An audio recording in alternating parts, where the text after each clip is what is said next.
নমস্কার বন্ধুরা, আমি পাপড়ি কিচেন অ্যান্ড ব্লগ থেকে চলে আসলাম আপনাদের মাঝে নতুন একটা রেসিপি নিয়ে। আজকে আমি বাগানের পালং শাক তুলে আপনাদের কাছে ভাজি রেসিপি শেয়ার করব আর কিভাবে অল্প সময়ের ভিতরে আমি পালং শাকটা ভাজি করি।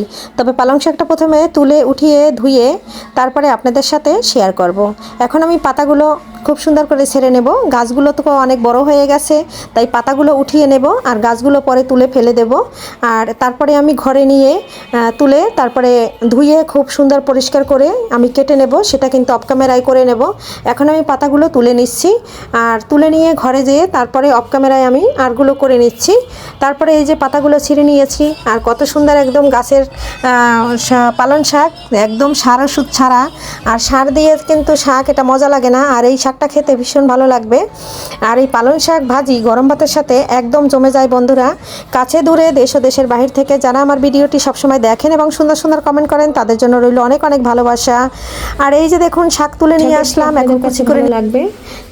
নতুন পুরান বন্ধুদের জন্য রইল অফুরন্ত ভালোবাসা। কাছে দূরে দেশ ও দেশের বাহির থেকে আমার ভিডিও যারা দেখেন এবং সুন্দর সুন্দর কমেন্ট করেন সবার জন্য রইল মন থেকে অনেক অনেক আশীর্বাদ। প্রথমে আমি পালং শাকটা এই কড়াইতে দিয়ে দিচ্ছি।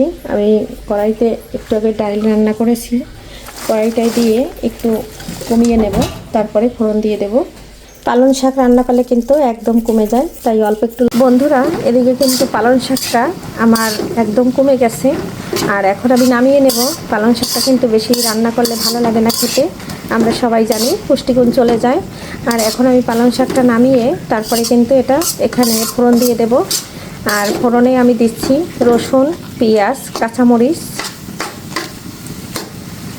অনেকটা জল বের হয়েছে, পালং শাকে অনেকটা জল বের হয়, তবে এই জলটা ফেলবো না। জলটা আমি একটু জালটা বাড়িয়ে হাই হিটে 1 মিনিট রান্না করে নিলেই কমে যাবে। এখন আর জালটা কমিয়ে রাখা যাবে না, আর শাকটাও একদম সিদ্ধ হয়ে যাবে। এখানে দেখুন আমি শাকটা ফোড়ন দেওয়ার জন্য রসুন থেতো করে নিয়েছি, পেঁয়াজ কেটে নিয়েছি আর নিয়েছি কাঁচা লঙ্কা কেটে। আর এই লঙ্কাটা কিন্তু এখন আমি দিয়ে দেব শাকে। শাকের ভিতরে লঙ্কাটা দিয়ে একটু নেড়ে ছেড়ে দিলে মরিচটা কি সিদ্ধ হয়ে যাবে। আর এই যে দেখুন জলটা কিন্তু আমার শুকিয়ে গেছে, জালটা কিন্তু আমি একদম হাই হিটে রেখেছি। পাপড়ি কিচেন অ্যান্ড ব্লগের রান্নাবান্না আপনাদের কেমন লাগে জানাতে কিন্তু ভুলবেন না। আর আমি কিন্তু যেভাবে রান্না করে ফ্যামিলিতে খেয়ে থাকি সবাই মিলে, সেই রান্নাটাই আপনাদের সাথে শেয়ার করি। কারণ আমরা কিন্তু একদম নিম্নবিত্ত পরিবার, কারণ অত হাইফাই রান্নাবান্না প্রতিদিন করি না। এই যে শাক পাতা যা রান্না করি সেটাই আপনাদের সাথে শেয়ার করি। তবে ভালোবেসে আপনারা ভিডিওগুলো দেখবেন এবং লাইক শেয়ার সাবস্ক্রাইব করতে ভুলবেন না। আর সবাই একটু এগিয়ে নিয়ে যাবেন, ওয়াচ টাইম একদম বাড়ছে না, তাই আপনাদের ভালোবাসার জন্য আমি কিন্তু ভিডিও তৈরি করতে চলে আসি আপনাদের সুন্দর সুন্দর কমেন্ট করার জন্য। তাই সবাই আমার একটু সঙ্গে থাকবেন, কারণ আপনারা যদি আমাকে একটু করে ভালোবাসা দেন তাহলে আগাতে পারবো, আর নাই কোনোভাবেই আগানো সম্ভব না। তাই আমার আজকের রান্নার ব্লগটা আপনাদের কাছে কেমন লাগে অবশ্যই জানাবেন। একদিকে লাউ ঘন্ট করছি অল্প মশলা দিয়ে, আর একদিকে পালং শাক ভাজি করব। পালং শাকে ফোড়ন দেওয়ার জন্য আমি এখন এখানে দিয়ে দিচ্ছি তেল। পালং শাকটা নামিয়ে নিয়েছি, এখন আমি ফোড়নের জন্য প্রথমে রসুনটা দিয়েছি, রসুনটা একটু ভেজে নেব। আর পালং শাকে কিন্তু আমার রসুন দিলে পালং শাকের যে একটা ফ্লেভার আছে ওষুধি সেটা কিন্তু আর থাকে না, তার জন্য কিন্তু আমি একটু রসুনের পরিমাণটা বেশি নিয়েছি। এখন আমি রসুনটা দিয়ে খুব সুন্দর করে ভেজে নিচ্ছি, একদম লাল লাল করে ভেজে নেব। রসুনটা লাল লাল করে ভাজা হয়ে গেছে, এখন পেঁয়াজটা দিয়ে দিচ্ছি।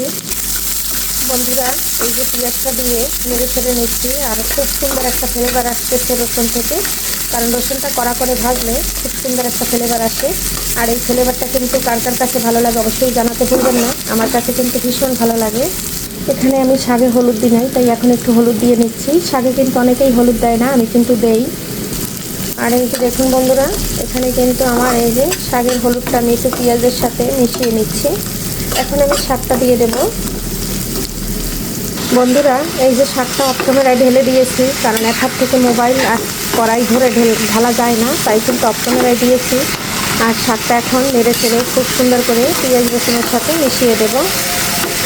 আজান দিয়ে দিচ্ছে, আর আমি কিন্তু এই টাইমে রান্না করি বন্ধুরা। আর এখন তো রোজার মাস, সবাই সিয়ারি খায়, মাঝে মাঝে মাইকে সিয়ারি খেতে ডাকে, সেই শব্দটা আসে, তার জন্য সবাই একটু ক্ষমা সুন্দর দৃষ্টিতে দেখবেন। আশা করছি আপনাদের সবার কাছে আমি ক্ষমা চেয়ে নিচ্ছি, ভালো লাগবে। তার কারণ আমি যখন রান্না করি তখন ভয়েস দিয়ে দিই, আর আমার ছেলে কিন্তু আমার ভিডিওগুলো এডিটিং করে। আমি কিন্তু এডিটিং করার সময় থাকতে পারি না, যেহেতু আমি চাকরি করি, অনেকটা ব্যস্ত থাকি। এখন ধনে পাতা দিয়ে দিচ্ছে। শাকটা কিন্তু আমার জলটা একদম শুকিয়ে গেছে, আর শাকটা কিন্তু অতটা কিন্তু বেশি সিদ্ধ হয় না, যেহেতু একটু হালকা হালকা কালার, সবুজ কালার রেখেই ভেজে নেব। আর শাকের জল কিন্তু ফেলতে নাই, শাকের জলে কিন্তু অনেক পুষ্টিগুণ থাকে। আমরাও জানি সবাই, পালং শাকে কিন্তু ওষুধি গুণই একদম ভরপুর। ফাইনালি শাক ভাজাটা হয়ে গেছে, এখন আমি জালটা অফ করে দিচ্ছি। একটু জলও নাই, একদম টেনে গেছে, আর সবুজ কালারটা জাস্ট ওয়াও রয়ে গেছে। সম্পূর্ণ জলটা কিন্তু একদম শুকিয়ে নিয়েছি। ফাইনালি বন্ধুরা, পালং শাকটা কিন্তু একদম হয়ে গেছে, ডান। কেমন লাগলো জানাতে ভুলবে না।